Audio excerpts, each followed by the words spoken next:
The Light Between Oceans is about, I think, basically good, decent people. I think all the characters involved are good people with good intentions who make some decisions which are morally questionable, but understandable. And I think that's what the film examines. It examines maybe good people doing the wrong things for the right reasons.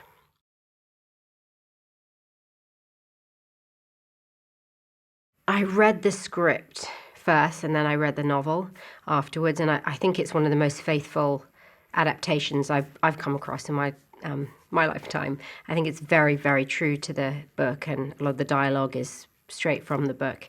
When I first read the script, I think, like everyone, I sobbed. I think I haven't met anyone who hasn't read the script and had a good sob.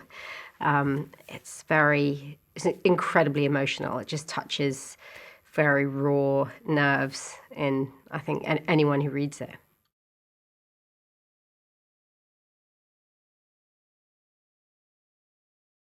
think what's really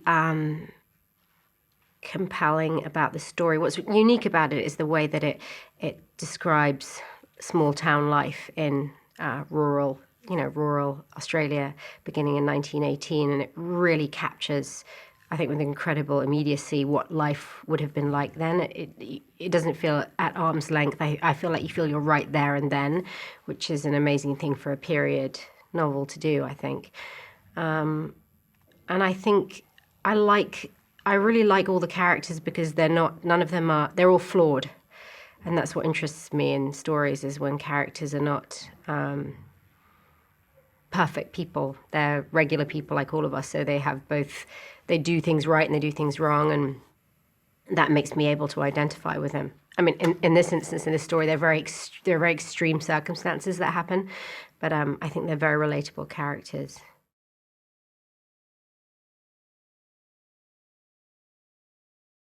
Loss is definitely a huge theme in the novel. From my character's point of view, Hannah's point of view, she has a husband and a newborn baby, and she loses both of them. So she loses a child and a spouse. So she, when we meet her in the film, is grieving for, I don't know, I can't imagine a greater loss than that, to lose your child and your husband. And also she doesn't get to bury them. They are literally lost at sea. So I think part of a grieving process is to have closure with a funeral and a burial, and she doesn't have that. So she's sort of in this state of limbo. So Hannah's going through huge loss.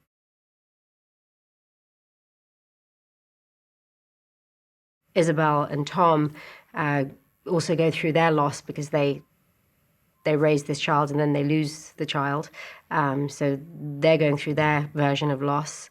I think Tom's character loses, in a way, his innocence in the First World War. I think he sees such terrible things that he loses his hope and his optimism in many ways.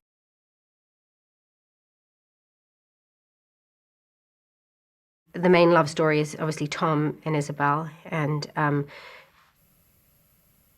they have a huge romance. She kind of awakens his heart, which has gone a bit cold from being in the war, and she brings him back to life. And yeah, it's a beautiful love story.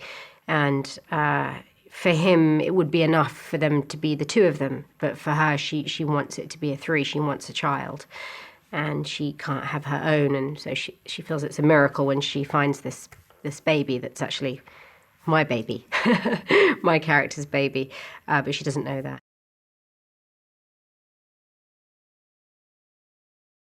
What Derek brings to the table is something very unique. He really wants to get to a feeling of complete truth and reality, which obviously probably all actors and directors want, but he has a pretty unique way of creating things. He doesn't shout action or cut, and there are no marks on the floor for you to hit, and there are no lights, in fact, so there's no lighting. So in some ways you could be feeling more like he's shooting a documentary, and the things that are happening are really happening. He tries to kind of create that feeling, but he really directs. Well, I think the whole story is challenging. It's almost kind of biblical in its essence. It's a big morality tale, and I think it will divide people. There will be people who will find one character's actions inexcusable, and those who will find it completely understandable. And I think it will create debate in those that see it. And that's kind of what morality is about. Morality isn't about black and white and right and wrong. I mean, sometimes there are clear instances of that, but mostly there is a grey area in which there's humanity and empathy and understanding. And I think that's really important feeling to look at.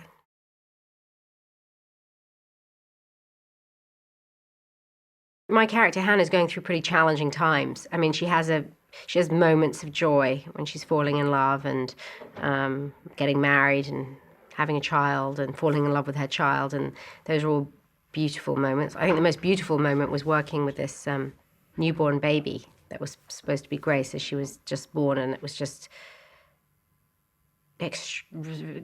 so magical to sit there with a newborn baby and just fall in love with this little creature.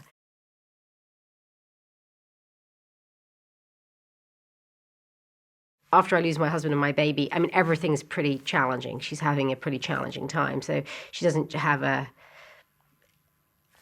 pretty much every scene was emotionally, psychologically